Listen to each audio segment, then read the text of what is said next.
So, gagawa tayo ng tutorial kung paano tanggalin ang oil change sa panel indicator ng ating Honda Click. So, bali, ilalong press lang natin yung select at set. So, on natin yung panel. Bali, makikita natin sa panel may indicator na oil change doon. Kasi, na-reach na yung limit na sinet natin nung nakaraan na nag-change oil tayo. So, baling gagawin natin is long press lang natin yung set at select. So, yan. So, yan. Set lang natin. Lumabas na yung hour, and then minutes. Then, next na yung oil change.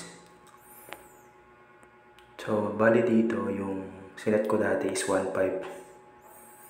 Kasi, mas maganda yung 1.5, yun yung pinakamagandang set para sa amin, para maaalagahan natin yung motor natin. So, select lang natin. Pwede nating 3,000, 3,500, 4,500 hanggang 6,000 yan. Pero sa akin, 1.5 lang. So, ayan.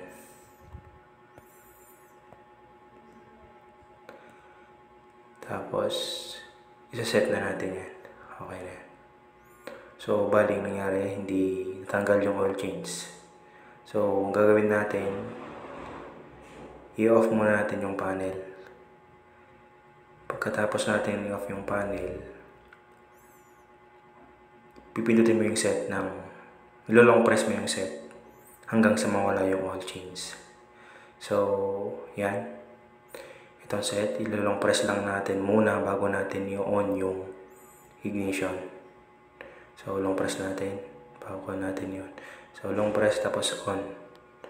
Hanggang sa mawala yung oil change, huwag mong tatanggalin. So, yan. Ayun, nawala na yung oil change, diba? So, yun lang. Salamat. Diba? Nawala na yung oil change. So, bali ito is natutunan lang din natin. Share lang natin.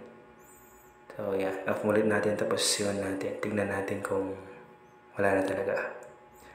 So, ayan. Wala na talaga yung oil change. So, yun lang. Salamat.